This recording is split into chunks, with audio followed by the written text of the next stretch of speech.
104.7 IFM. Report! Nasa 80% na ang konstruksyon ng 4 na lupang ektaryang community hospital na matatagpuan sa Barangay Gonzales, Umingan, Pangasinan. Inaasang mabebenepisyohan hindi lamang ang mga residente sa nasabing bayan, maging sa mga kalapit na munisipalidad tulad ng Natividad, San Nicolas at Rosales. Nasa mahigit 50 ang bed capacity nito na inaasang mapapakinabangan pagdating sa usaping healthcare system. Pagkakaroon ng makabagong mga medical equipment tulad ng CT scan, X-ray at iba pang diagnostic devices.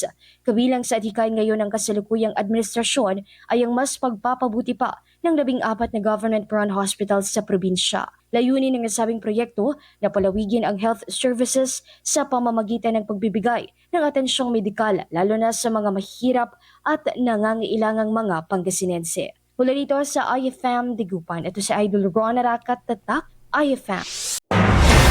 IFM News. IFM News. IFM.